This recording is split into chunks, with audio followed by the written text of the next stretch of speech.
Oi, oi, it's your boy, the Billy Ray Goff of sacking this event off and doing questions from the Twitter instead. Jack Slack, it's the Jack Slack podcast, and we're coming at you following a week of nothing, ahead of a week of, I'd almost prefer nothing. Not my sentiment, the sentiment of the MMA public. I tried to get into this. I was like, do you know what? I can't remember Erin Blanchfield's last few fights. I'll watch him. I started watching that Rose Namajunas one, and I went, Jesus Christ. What is flyweight women's MMA? And then I started watching, and I quite liked Macy Barbar, and I still just couldn't be bothered. So I was then watching Ludovic Klein in anticipation of his fight against Mateusz Gamrot. Klein's on a bit of a resurgence following his loss to the unstoppable Nate the Train just before Nate the Train got stopped. He's on like a 6-fight undefeated streak, which is the language we use to hide the fact that there's a draw in there. But I'm watching Klein versus Thiago Moises and I'm going, when did this happen? And it was like a fever dream. They were fighting in the KFC Yum Centre. And all the advertising was for a third Bad Boys film starring a 50-year-old Will Smith and Martin Lawrence, who's got to be like 60 now. And they were wearing giant inflatable gloves. And I was like, what on earth is going on? But this was in the 2-month period where the UFC had the new gloves, which made the wacky inflatable hammer sound when you hit people with them, and prevented any knockouts. But Ludovic Klein has the interesting distinction of being the only person I've seen rock someone with those gloves. So good on him. And honestly, I'm quite looking forward to him versus Gamrot. So before we jump into questions, I thought, let's talk about some stuff that's going on in the combat sports world that's positive, because we're not just going to moan about how bad this UFC event is. Last week, Yuki Yoza made his One Championship debut on a random card in Thailand. I think they were in Lumpini, but it was an all Muay Thai card with Yuki Yoza in there kickboxing. And afterwards they asked him, do you want to ever do Muay Thai? And he was like, oh no, getting elbowed in the face sounds horrible. And Liam Harrison, who's a British Muay Thai legend, just said, no, getting elbowed in the face is fine. People stabbing you in the liver with toes and kicking your legs and stuff, that's what hurts. You know, all the stuff that Yuki Yoza is famous for. But he had a pretty good debut against this undefeated Dagestani lad. You got some of the classic Yoza looks. Beautiful calf kicks all the way through. Apparently the Dutch kickboxing, or one of the Dutch kickboxing licensing bodies, is about to ban calf kicks, which I assume is because Yuki Yoza went over there and trained in some of the gyms. The calf kick, it's a real bell curve meme type thing. Some people think that it doesn't happen in kickboxing. I think the assumption is that when you're watching MMA, you go, MMA striking is so bad, the calf kick's still dominating. That doesn't even exist in kickboxing. And it absolutely does. Yuki Yoza stopped Petchdam in his last fight before this one, who was a Lumpini Stadium champion. And he stopped him with calf kicks. But Yoza calf kicked this boy up, and he did some fantastic cut kicking, which is where the opponent kicks at you, and you time them and kick their standing leg, and they go flying through the air. He hit about 12 of them on Tayo Asahisa, and then this lad, he caught him a load of them, and then in the first round the lad caught him with a spinning back kick, and then he missed the next one, and then the next 2 times he threw it, Yoza cut kicked him underneath. So if you like striking, this is the same appeal I make every other month, it seems. I go, please, if you like striking, watch kickboxing. They don't have any money, and all the fighters are leaving to do MMA, and they have to defend takedowns, and they can't. But if you like striking, Yuki Yoza is possibly the best thing going right now. And you can watch his fights free on YouTube. Other interesting stuff happening. I suppose this week we got Ffion Davies versus Adele Fornarino, which is 2 of the best women's grapplers at any weight grappling, and both of them snap other women's shit off. Adele Fornarino, you'll remember from my study on John Jones's standing Mirlock, because she went through the ADCC trials and Mirlocked 3 other lasses. And Ffion Davies is always armbarring people from the guard and knee-cutting them. And then this week, because Japan likes random stuff in the middle of the week, on a Wednesday night fights are a Japanese thing, Yoshiki Takei is fighting. He's defending his title in boxing. Takei is a great example of the thing I just said about kickboxing, because he left kickboxing to box, and he won a world title in like his 7th fight. And it's very interesting because Tenshin Nasukawa, who is the wunderkind of kickboxing, left kickboxing to go to boxing. He's in the same division as Yoshiki Takei. And he's just beaten one of the guys that Yoshiki Takei just beat. So they're basically lined up to fight each other in boxing when they were never lined up to fight each other in kickboxing, which is really interesting. So let's head over to the Twitter for some questions.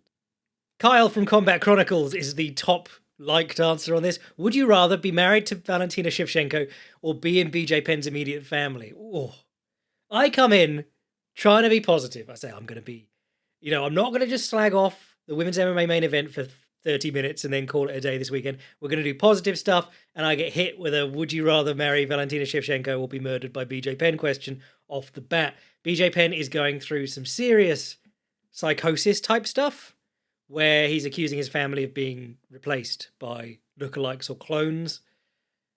Very, very sad, because I suspect he's going to go BJ Pennoir, and we are not going to be allowed to talk about how bloody good he was at fighting. But the honest answer to your question is, of course, marry Valentina Shevchenko, and then have a loveless marriage, where I stay home all day, spend her championship money, isolate her from her creepy arrangement with her current coach, and have an even creepier arrangement of my own.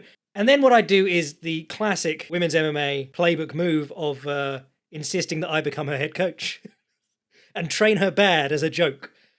There was a thing went up this week that was like Rose Namajunas shares training vlog or footage of training during camp. Clicked it, saw Pat Barry within 5 seconds and went, that's all I need to know, bro. If he's still your head coach when you had so much success with an actual coach who's not married to you, I don't know what to say. But it's the savings. The women's MMA fighters, they do always be thinking about the savings. Why give your coach a percentage when you could be taking that home as a household? The correct answer is, of course, that Trevor Whitman will tell you when you're down 2 rounds, or you might be down 2 rounds, whereas Pat Barry will tell you you're the best. And then you'll take your foot off the pedal in the 3rd round and lose. Samuel says, which is the most valuable intangible attribute for a fighter to have in your opinion? This one's quite easy, actually, because, well, I suppose tangible, you can touch someone's chin, but not like the concept of a great chin. You could say heart, toughness, grit. These are the 3 evils you must slay if you want to be bad at MMA. But I would say, I don't even know how to describe it, but the ability to play with someone's anticipation. Because when you see a wrestler who's been good at feinting and faking and setting things up, they can take to striking in the same sort of way. So Yoel Romero, not great volume-wise, not great combinations-wise, but he could trick people into eating flying knees and back fists and stuff. And granted, being super explosive helps in that sort of transition there, but if your wrestling was built on misdirection, your striking can be built on the same sort of ideas of misdirection. So if you're good at that sort of kidology, reading people, reading their psychology, being able to say, he's going to react to this feint, or he's not reacting to that feint, so I'll hit him where he is, that's really powerful. And that's sort of like a 6th sense, Val from the Cagecraft podcast says, yeah, sure, what did you make of Claire Obscura's ending? Brackets both to Act 2 and Act 3, actually. I am currently, I've started fighting the Paintress, and I had to stop because what happened was I was about to go to bed, but I was getting close to what I thought was the ending of the story. So I sprinted through the last section, Dark Souls speedrun style, got to the boss, and was horribly underleveled. So going to have to go back and fight through that section. But man, if you've not played that game, unbelievable. Came out of nowhere.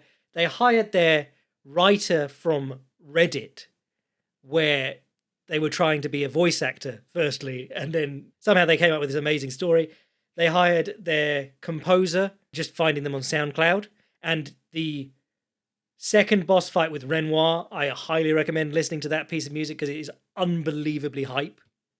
And they managed to make a turn-based combat game not boring as hell, which is a feat. Now, I won't even discuss the ending when I get there because this is a game with lots of twists and turns, and the story's a huge part of it, so won't spoil it for you, but I do highly recommend you buy it.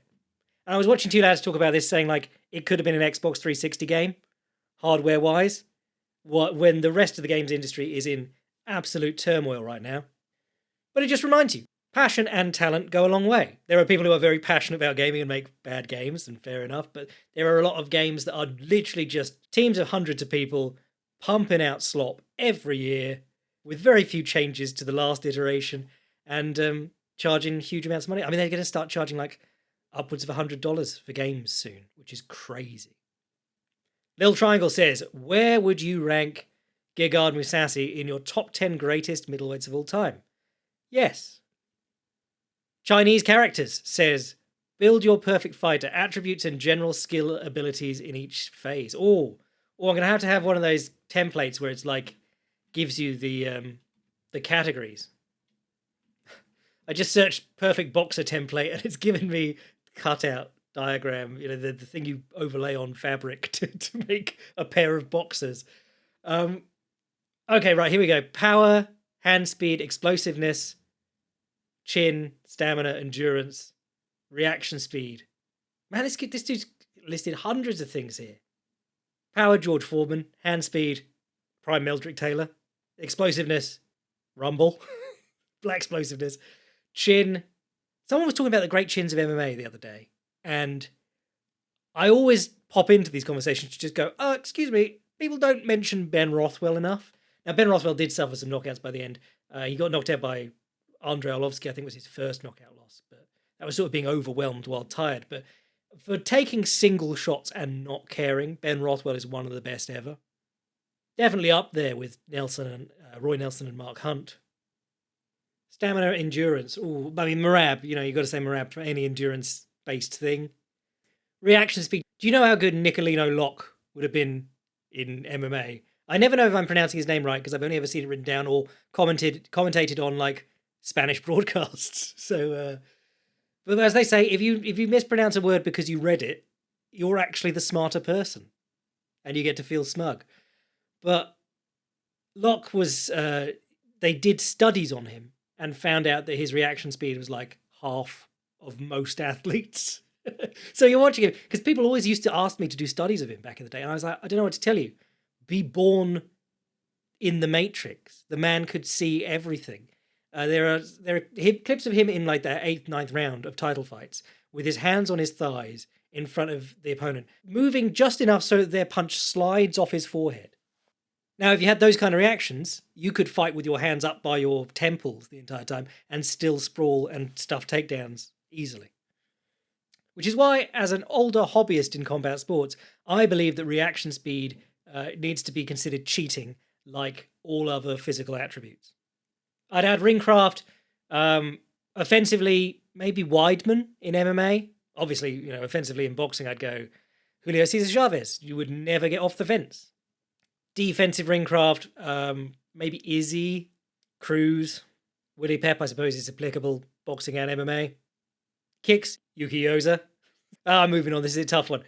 Socks falling off in your shoe, kind of, asks, what's your preferred triangle finish? In front of the opponent, locked triangle and pulling head, or underhooking leg, moving to the side, while having head collected and using the bigger muscles of your legs to finish the triangle? I prefer the last one. I was a big fan of turning off the angle. Angles mean strangles, as they always say. But I'm also incredibly lazy and don't want to have to do the work. So I quite like the old, I think Neil Melanson calls it the meat sack, and I can't remember what Jeff Glover calls it, but where you just wrap your arms around your knees in front of them. Not the TP, but you lock your full triangle, but you wrap your arms around your knees and you just squeeze everything together with your upper body as well. Makes it very hard to lift and slam you too, which you wouldn't expect because you're like pulling yourself up in a ball. Subscribe to Audiobookish Pod says, are you getting a Switch 2? Second question, as we're halfway through 2025, which UFC champions do you see staying champions till 2026? Well, my answer to that was immediately Islam Makhachev, and then I remembered that he's literally not a champion right now. How bizarre. I want to say Merab, but we're going to talk about this next week, but I don't want to say like I'm favouring O'Malley, but watching that first fight, I'm still like, there is some stuff there that I think people are not seeing because they don't like O'Malley, or they're still mad about the Yarn decision.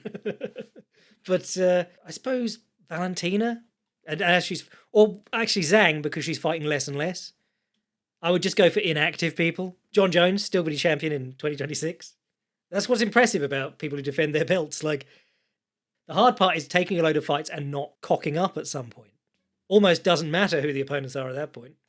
Re-Switch 2, again, isn't it super expensive? I saw the announcement and I was like, oh, cool, new Mario Kart. But the Switch was like the budget console with the awesome additional thing of being portable and awesome and cool Nintendo first-party games. If it costs as much as a PS5 or whatever, why would I buy it? But that might have been something to do with the tariffs being announced just before they priced up the console and announced it. We'll see. Jane Austen Enjoyer says, what will you do if featherweight shakes out in the funniest possible way and Yaya Rodriguez is defending the world championship against Aaron Pico in early 2026? Man, I didn't even touch on this. This is so dumb. I think maybe the UFC are so stuck for ideas that they're going, when was the last time this was popular and people were happy? Volk was the champion. Volk is now the champion on the technicality that the champion has vacated his belt to move up. How do we keep Volk the champion, put him in against someone he's already beaten who's also not on a super impressive run? Plus, add in the Mexico stuff.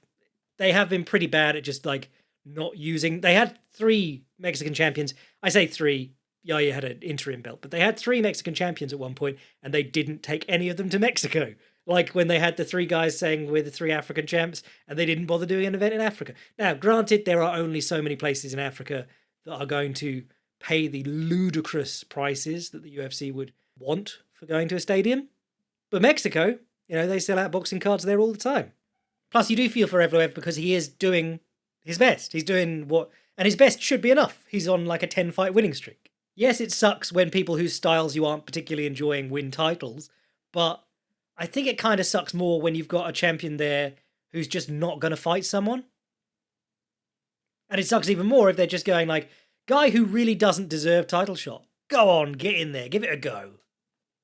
Oh, Sock Falling Off also asked, do you think that once people figure out you can beat the modern era of cage wrestling by getting away from the cage and playing guard off your back, we're going to see a revolution of the guard playing in MMA?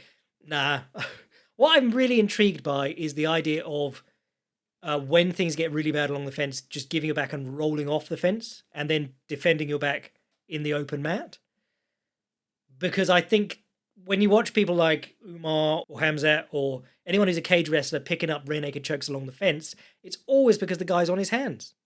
If you roll into the middle of the cage and his back is on the floor and he's just trying to choke you, you've got a pretty solid chance of getting out, and there's nothing he can really do to hurt you from there in terms of striking.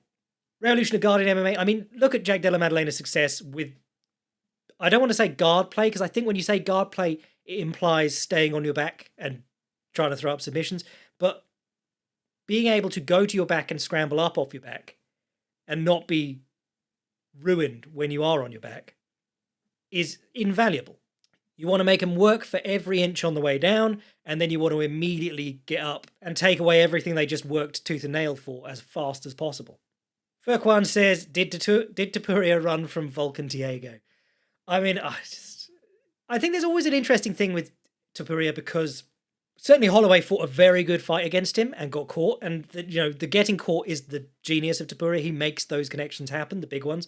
He uses his ring cutting very well. He reads his opponents. He corrals them very well. If you watch him using his low kicks, very rarely throws a low kick, but it's always when the guy's circling around that lead leg, he goes, right, I'm going to kick you in the leg really hard so you stop pivoting off like that.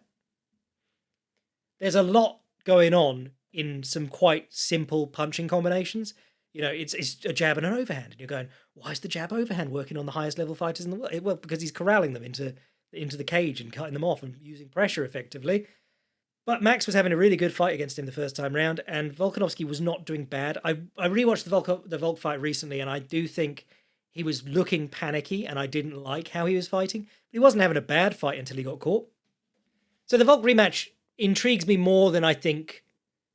Than I think it should, probably. I think Volkanovski's probably on the downward slope, athleticism-wise. I think we're seeing that, but I always like seeing someone get a chance. I like to see the greats get a chance to adapt, because there are fighters who adapt really well, and there are also fighters who are they are a really tricky problem until you've seen them, and then they're not. Like the perfect example, I saw some people talking about this week on Reddit. I thought it was a really interesting conversation, but Dricus du Plessis versus Sean Strickland. Sean Strickland's style is really hard to deal with the first time you see it. Dricus du Plessis had tons of trouble, went away, trained for it for however many months, came back, and Strickland could barely land on him. Because du Plessis, he's a messy fighter, but he's a very good adaptive fighter and a very good... his team come up with good game plans, and he's very good at sticking to them. Even though the discipline on things like where his hand should be when he's striking is often all over the place. The discipline on actually doing what he came there to do in terms of game plan is really on point in a way that you don't see from most fighters. So you always think of things like Conor McGregor versus Jose Aldo in any just sport.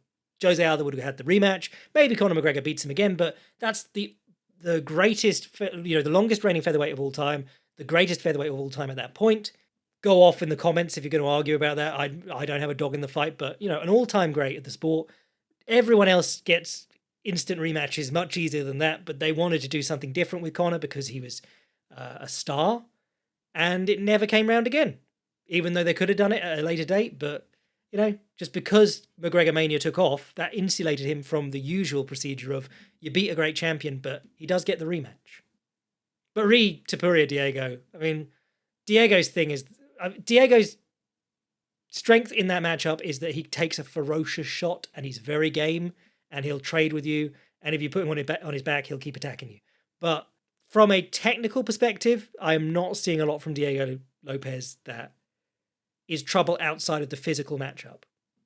Eric says, name 2 matchups a division apart that you think would be bangers. This is tricky. Okay, right, we'll do some crazy ones. Kai Kara-France versus Corey Sandhagen. Doesn't make any sense because I think Kai Kara-France is next in line for a title. Oh no, they just announced him a fight this week. But Corey Sandhagen's doing his own thing with his campaign for a title shot. But I think, provided the size difference isn't too enormous, I think that could be a really interesting fight. You might give Kara-France the edge on power because he strikes in a way where it's kind of like I would say with like Prince Nazim or someone like that. These smaller weight class big punchers, they often find ways to sell out on big punches, even mid-combination. But it's like where a middleweight or a light heavyweight in boxing or a cruiserweight, they can get away with just regular punching form and they might just smoke you on any of them connecting. Smaller guys tend to have to find places to throw their body weight into a shot fully. And Kai Kara-France does that a lot. If you see him doing his like weaving left hook, where I think he throws his right hand, weaves through and throws his left hand on a shift, but he throws everything into it. Whereas Sandhagen is much more measured and volume based in his striking. So I think the fact that Sandhagen is not a huge hitter and doesn't try to be a huge hitter, and that Kara-France is more about quality connections over quantity of connections, that makes that matchup quite compelling. Of course, Corey is big into his wrestling now, but Kara-France has been pretty strong on the old takedown defense. Even if it's very throw hands, drop hands, throw hands, drop hands, it's not really his hips or his footwork doing the work a lot of the time.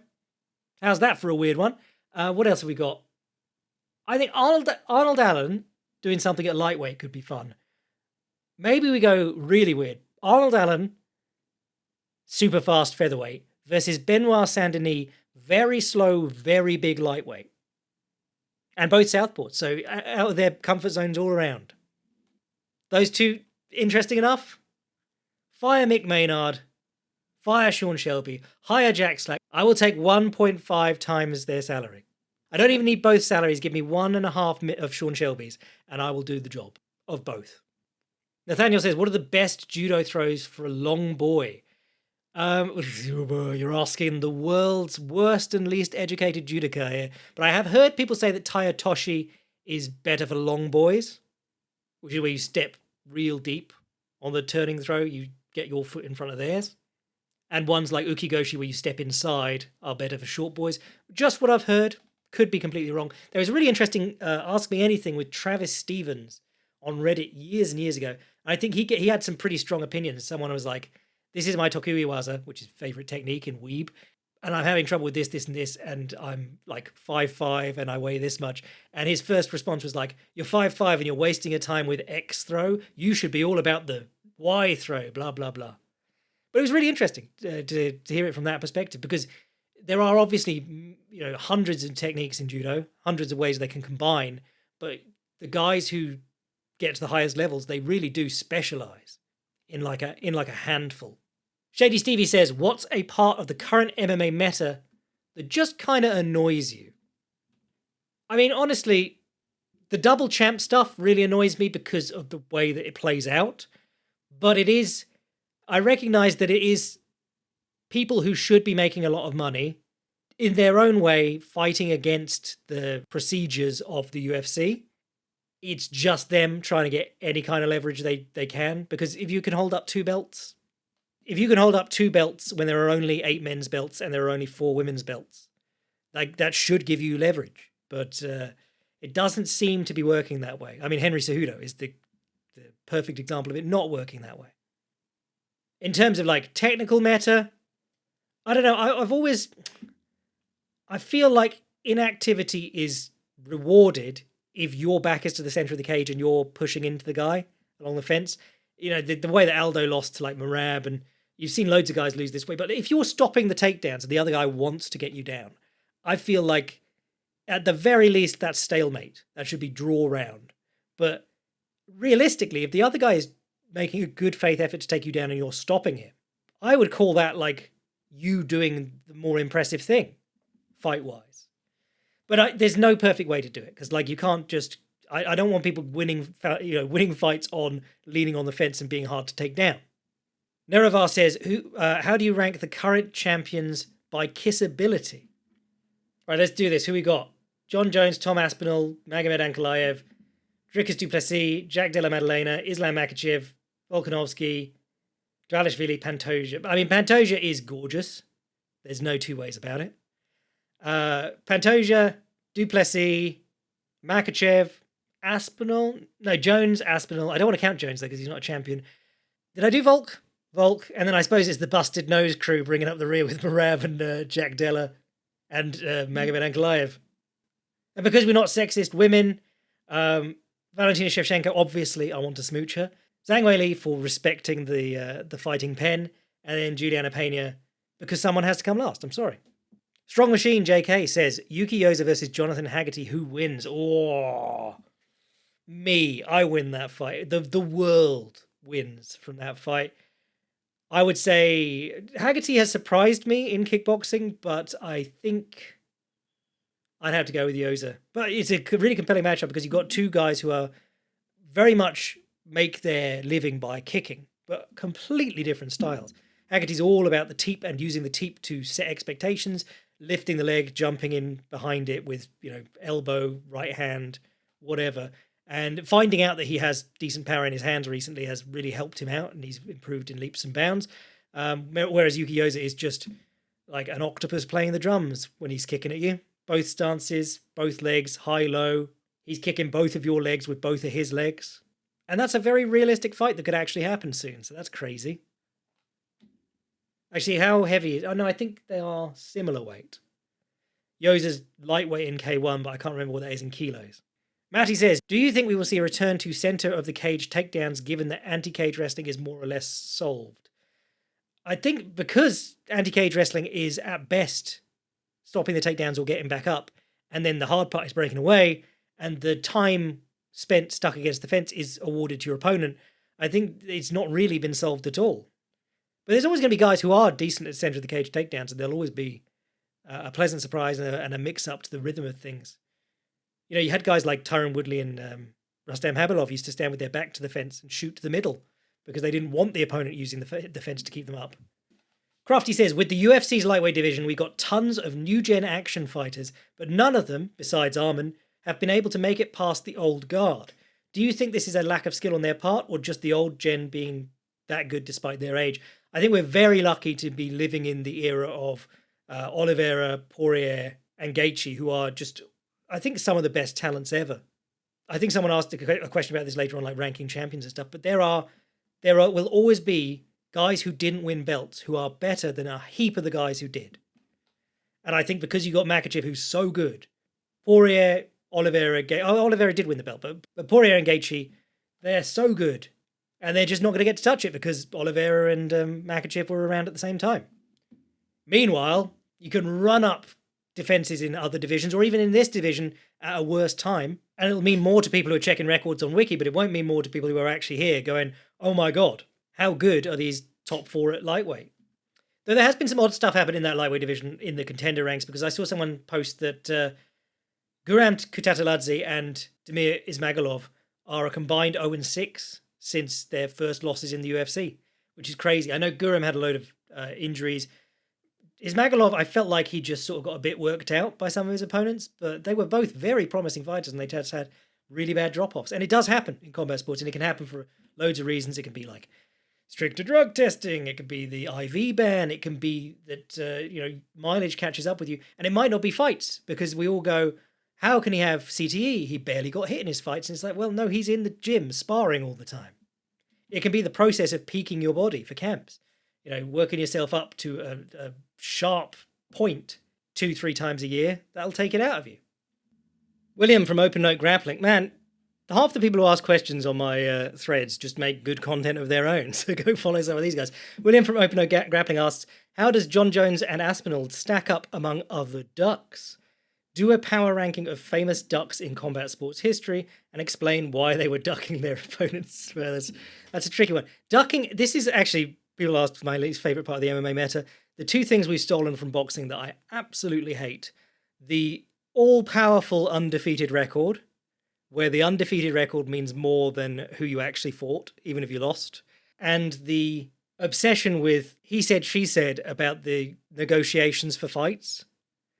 Half of the stuff in boxing is like, he was offered the blah, blah, blah. And it's like, you weren't in the fucking room. You don't know. There's a degree more visibility with the number one contender system for belts. But then you get stripped of your belt if you don't defend against the number one contender. That's how it's supposed to work. Unless you've got something more important going on, like a unification matchup, which is kind of the gentleman's agreement that they've all come to, where you don't have to fight your number one contender, or your mandatory challenger, rather, if you're unifying belts. But then if you do unify the belts, they're going to try their hardest to get them off you. So, it's a problem, but do we want the UFC to be able to pick apart the Ali Act in order to fix it? I mean, the most significant ducks in history are probably, I don't want to say reasonable, because, it was racism at the time, but you could get away with it. And there was also some sort of when people were ducking Jack Johnson on the way up, or Sam Langford, Joe Jeanette, the great black heavyweights of that era, with Jack Johnson being the one who was finally able to break through, basically by beating the other black heavyweights hundreds of times. I think he fought Sam Langford something like 7 times. Sam McVeigh is another one. But with that, it was sort of if we do this, if we allow this guy to challenge and he wins, there's going to be horrible riots. So you can sort of understand the reasoning behind the duck, or why promoters wouldn't want to do it. The other ones, like Harry Wills, was famously ducked by Jack Dempsey. And that story's a little bit more complicated, because there was the beginnings of negotiations to have that fight. And then I believe Wills ended up taking legal action against Dempsey, who again, it was once you get the belt, pull the ladder up. And to be fair, Jack Johnson did that too to other black fighters. Once he won the belt, he was like, sorry, I don't fight black fighters anymore. I only fight white fighters. And then, of course, there was the Black Murderers Row, which is kind of interesting, because Charlie Burley's one of the most famous members of the Black Murderers Row, and he wasn't able to get a title fight, even though he was on an incredible run. But Sugar Ray Robinson was one of the guys that he would have been hoping to challenge for the title against, and Sugar Ray Robinson obviously was black. And the accusation is did Sugar Ray Robinson take the easier fights because it was easier to duck the hard fighter under the, I fight white fighters because that's what sells tickets? And, at the heart of everything is would Charlie Burley have beaten Sugar Ray Robinson in a fight? I don't know. Sugar Ray Robinson is one of the greatest boxers we've ever seen. But once you're making the big money and you're an attraction, do you not want, as Chael Sonnen said, the easiest fights for the most money? It's still a business after all. It's like when everyone's going on about legacy with this double champ stuff in the UFC. No one who's fighting gives a shit about legacy. They want money. Legacy is on the Maslow hierarchy of needs. It's one of those ones that you don't even care about until you've got everything else sorted, like safety of house, food, future, pension.